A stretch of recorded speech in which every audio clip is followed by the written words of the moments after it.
할렐루야. 어제 오늘 날씨가 무척 쌀쌀해졌는데요. 우리 성도님들 건강에 유의하시기를 바랍니다. 오늘은 10월 8일 금요일 새벽 예배 시작하겠습니다. 은혜와 사랑이 풍성하신 하나님 아버지, 우리를 너무나도 사랑하시어서 오늘 또 이렇게 말씀의 자리로 불러주시니 감사드립니다. 이 시간 들려주시는 말씀이 우리의 가라앉은 심령에 생수가 되게 하시고 용기가 되게 하시고 힘이 되게 하시어서 오늘도 이 말씀 꼭 붙들고 살아계신 하나님과 동행하여 승리하는 복된 하루가 되게 하여 주시옵소서. 예수님의 이름으로 기도하옵나이다. 아멘. 오늘은 욥기 4장 12절에서 21절까지의 말씀 보시겠습니다. 욥기 4장 12절에서 21절까지의 말씀입니다. 어떤 말씀이 내게 가만히 이르고 그 가느다란 소리가 내 귀에 들렸었나니 사람이 깊이 잠들 쯤 내가 그 밤에 본 환상으로 말미암아 생각이 번거로울 때에 두려움과 떨림이 내게 이르러서 모든 뼈마디가 흔들렸느니라. 그때의 영이 내 앞으로 지나매 내 몸에 털이 쭈뼛하였느니라. 그 영이 서 있는데 나는 그 형상을 알아보지는 못하여도 오직 한 형상이 내 눈앞에 있었느니라. 그때 내가 조용한 중에 한 목소리를 들으니 사람이 어찌 하나님보다 의롭겠느냐? 사람이 어찌 그 창조하신 이보다 깨끗하겠느냐? 하나님은 그의 종이라도 그대로 믿지 아니하시며 그의 천사라도 미련하다 하시나니 하물며 흙집에 살며 티끌로 털을 삼고 하루살이 앞에서라도 무너질 자이겠느냐? 아침과 저녁 사이에 부스러져 가루가 되며 영원히 사라지되 기억하는 자가 없으리라. 장막줄이 그들에게서 뽑히지 아니하겠느냐? 그들은 지혜가 없이 죽느니라. 아멘. 오늘 본문의 말씀은 이제 어제의 말씀과 이어지는 말씀인데요. 욥의 친구인 엘리바스가 이제 꿈을 꾸고 환상을 보고 그 환상 속에서 들은 음성을 욥에게 말을 하고 있는 장면입니다. 이 장면에서 중요한 몇 가지를 오늘 좀 정리해서 말씀을 나누도록 하겠습니다. 그 첫 번째는요. 엘리바스가 꿈속에서 환상을 보게 되는데요. 환상을 보게 되는데 온 몸과 뼈가 떨릴 정도로 두렵고 무서웠다고 했습니다. 그러면서 환상 속에서 들은 말을 지금 욥에게 하고 있습니다. 성도 여러분, 이렇게 고난당한 자는 무언가 지푸라기라도 잡고 싶은 심정으로 애절함과 고통이 있지요. 그때 누군가가 꿈을 꾸었다, 환상을 봤다라고 했을 때 고난당한 자에게는 그것이 아주 절대적인 영향을 줄 수가 있습니다. 너무 간절하고 두렵고 무엇인가 의지하고 싶기 때문이죠. 저도 지금까지 살아오면서 많지는 않지만 하나님께서 꿈도 보여주시고 또 저를 부르실 때는 환상 중에 말씀도 해주셨습니다. 믿음의 여정 속에서 하나님께서는 믿음의 성도들에게 신비한 역사를 우리 가운데 나타내 보이십니다. 꿈도 때로는 환상도 보여주시죠. 요셉은요, 꿈의 사람 요셉이라고 하지 않았습니까? 성경에 나오는 믿음의 선조들도 꿈과 환상을 보았습니다. 그러나 그들에게 공통적인 특징이 있다면 그 꿈과 환상이 평생 몇 번 안 된다는 것입니다. 1년에 수번, 수십 번 꾸는 꿈이나 환상을 마치 요셉에게 보여주신 평생의 한두 번의 꿈처럼 그렇게 의미를 부여하기 시작한다면 그것은 말씀보다 꿈과 환상을 쫓아 신앙생활을 하게 되는 것입니다. 또 그러한 것에 은사가 있다고 해서 마치 점집에 드나드는 것처럼 기도받으러 다닌다거나 예언자의 어떤 은사자를 통해서 나의 미래를 알기 원한다든지 여러분 그것을 쫓아가기 시작한다면 점을 보고 점집에 가는 것과 다를 바가 없는 것입니다. 그것은 건강한 신앙생활이 될 수 없습니다. 꿈과 환상이 다 맞지도 않을 뿐만 아니라 신비와 꿈을 쫓아가기 시작한다면 그것이 보이지 않을 때는 불안하고 감정적인 신앙생활이 될 가능성이 많기 때문입니다. 그렇기 때문에 건강한 신앙생활은 신비한 체험이나 환상, 꿈 이것보다 말씀이 먼저가 되어야 합니다. 모든 것에 말씀이 우선순위가 되어야 하는 것입니다. 늘 하나님께서는 오늘도 말씀으로 음성을 들려주시고 말씀으로 역사해 주십니다. 지금 이 순간 새벽 예배 주시는 이 말씀으로, 주일 예배 주시는 말씀으로, 또 성경 공부 시간에 여러분 각자가 묵상하는 말씀으로도 하나님께서는 충분히 우리에게 깨닫게 해주시고 말씀해 주십니다. 자, 두 번째로요. 이 엘리바스가 꿈속에서 환상 중에 음성을 듣는데 오늘 본문에 보니까 사람이 어찌 하나님보다 의롭겠느냐. 사람이 어찌 그 창조하신 이보다 깨끗하겠느냐. 종이나 천사도 하나님 앞에서는 다 허물이 있다. 맞는 말이죠. 하물며 진흙집에서 살면서 흙먼지 속에 그 기초를 두며 하루살이처럼 살아가는 너는 오죽하겠느냐. 맞는 말이에요. 여러분, 우리가 구원받은 것은요, 오직 십자가의 사랑입니다. 그 십자가의 사랑은 하나님의 선물이고 은혜인 것이에요. 우리의 행위와는 전혀 상관없는 일방적인 하나님의 계획이요, 섭리요, 신비요, 은혜로 우리가 구원받은 것입니다. 누가 감히 구원받을 수 있는 자격을 논할 수 있겠습니까? 내 삶이 어디까지 선을 행해야 구원받을 수 있을까요? 하나님의 선을 충족할 수 있는 그 의로움이 과연 무엇이겠습니까? 여러분, 인간에게는 그러한 것이 없습니다. 아무리 선하게 살고 선한 행위를 한들 여전히 우리는 죄인이고요. 우리 스스로 죄의 문제를 해결해 낼 수가 없는 것이에요. 나의 노력으로 선행으로 공로로 해결할 수 없습니다. 오직 예수 그리스도 십자가의 은혜만으로 구원받을 수 있습니다. 의인으로 인정받을 수 있는 것은 오직 십자가의 은혜인 것이에요. 예수님 십자가로 덧입으면 하나님의 의를 충족시킬 수 있는 것이죠.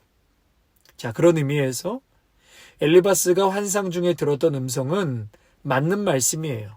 맞는 말씀이에요. 그런데 문제는 이 맞는 말이 지금 누구에게 하고 있냐는 거예요. 엘리바스가 말하는 것은 맞는데 지금 이 말을 엄청난 고난 중에 있는 욥에게 하고 있다는 것입니다. 너가 의롭게 산들 하나님보다 더 의롭냐?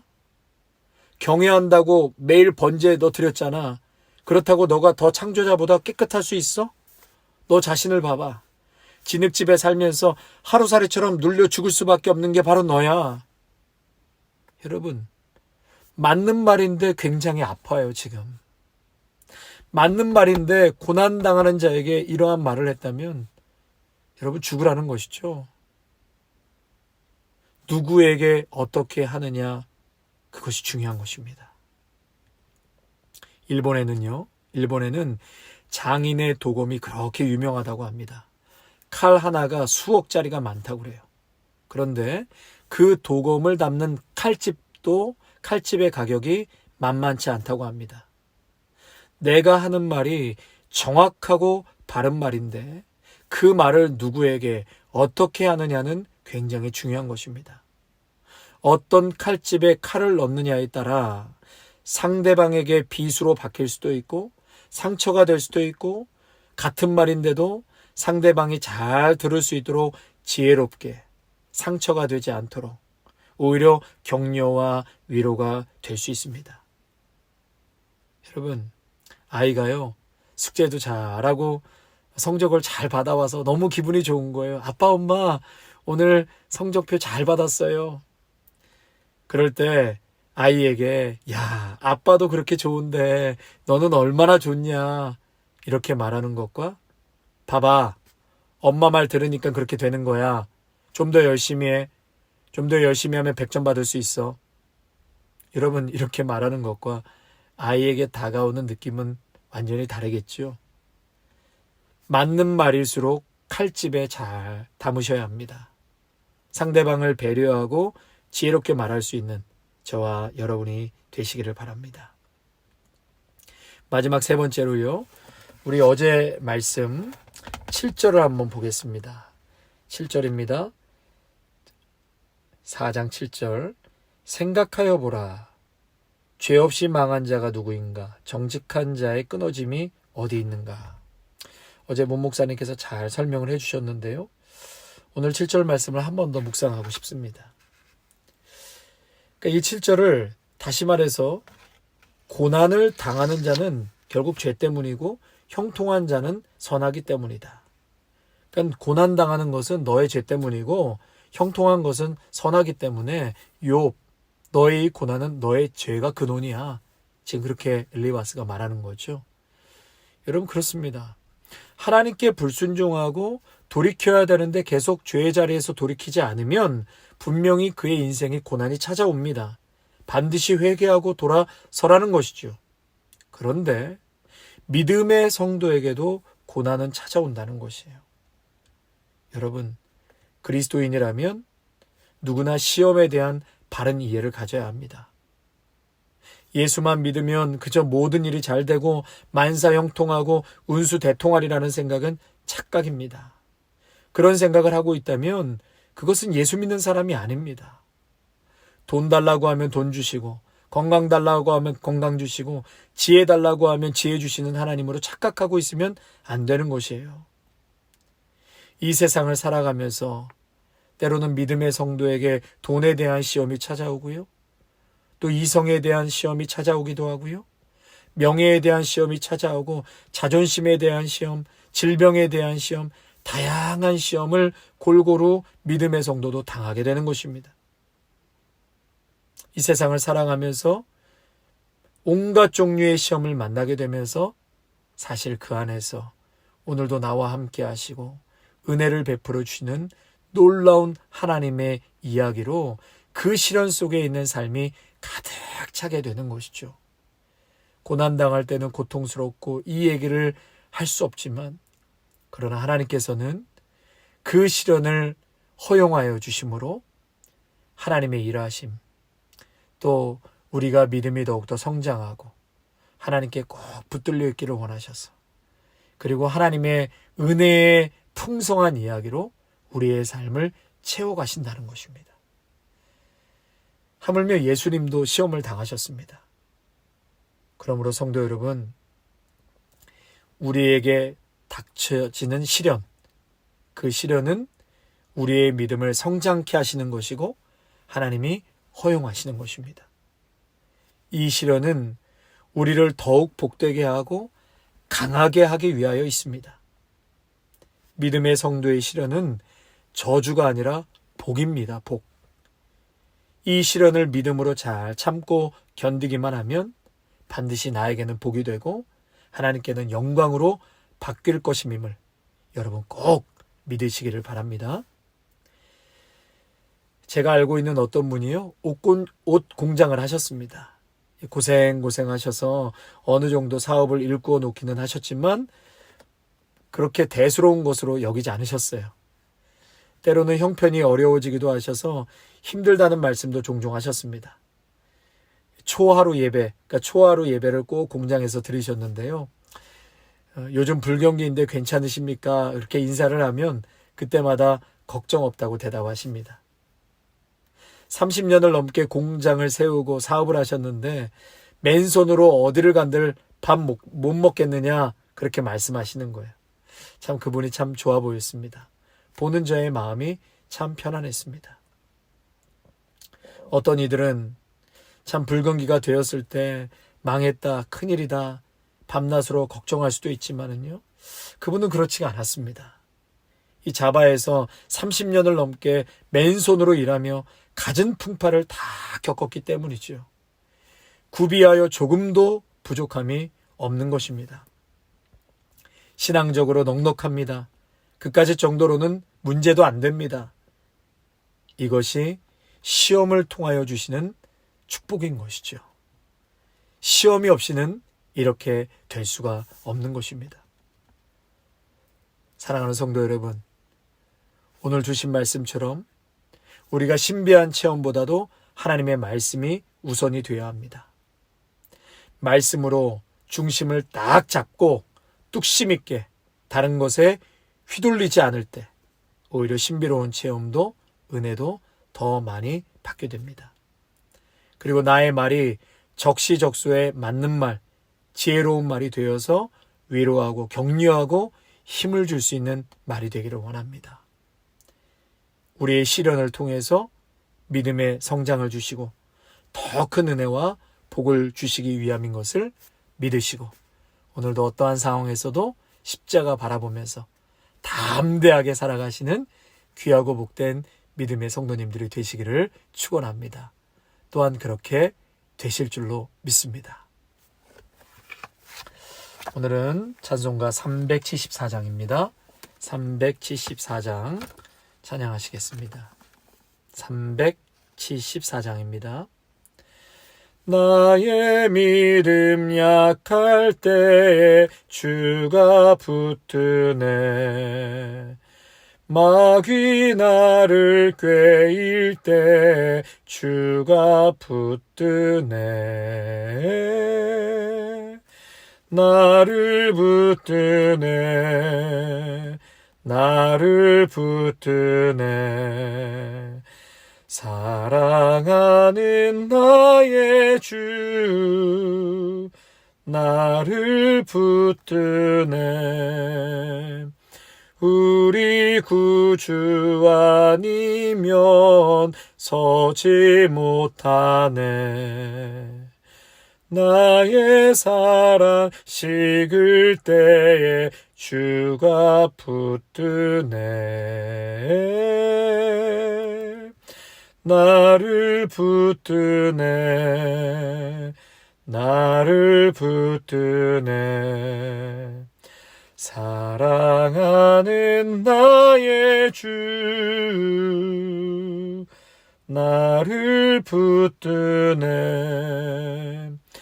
나를 귀히 보시고 항상 붙드네.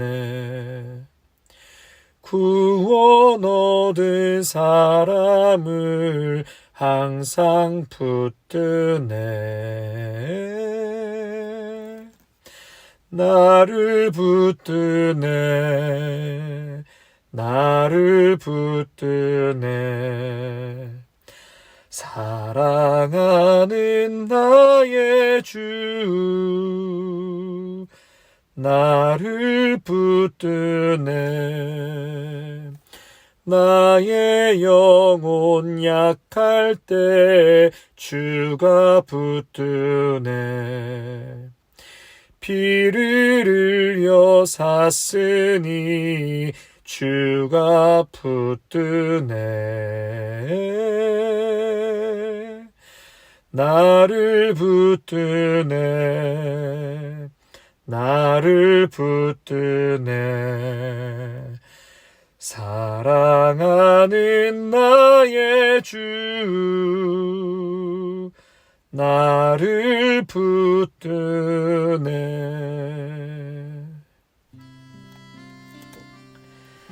우리를 너무나도 사랑하시는 하나님 아버지 감사를 드립니다. 우리에게 날마다 시마다 하나님의 강권적인 은혜와 신비한 역사로 채워주시고 우리에게 참 은혜를 베풀어 주시는 하나님께 감사를 드립니다. 그럼에도 불구하고 우리의 신앙의 중심에는 하나님의 말씀이 우선이 되게 하여 주옵소서. 신비한 체험과 환상과 그 다른 것에 하나님의 우선순위 말씀이 빼앗기지 않게 하시고 뚝심 있게 말씀이 중심이 되어 하루하루 말씀 속에서 역사하시고 들려주시는 음성 듣게 하여 주시옵소서. 우리의 말이 아무리 바른 말 옳은 말이라 할지라도 고난당한 이에게는 얼마나 비수가 되고 때로는 상처가 되는지 모르겠습니다. 아버지 하나님, 바른 말일수록 옳은 말일수록 좋은 칼집에 잘 담아서 지혜롭게 적시적소에 맞는 말 할 수 있게 하여 주시옵소서. 믿음의 성도에게도 얼마든지 고난과 시련이 찾아온다는 것을 우리는 기억하여서 하나님, 고난당하는 이가 절대로 낙심하거나 자신을 자책하지 않게 하시고 오늘도 하나님께서 복 주시기 위해서 우리의 믿음을 더욱더 성장시키고 단단케 하시기 위해서 주시는 시련임을 오늘도 꼭 믿고 이 어려운 중에서도 하나님이 주실 약속, 축복, 희망을 바라보게 하여 주시옵소서.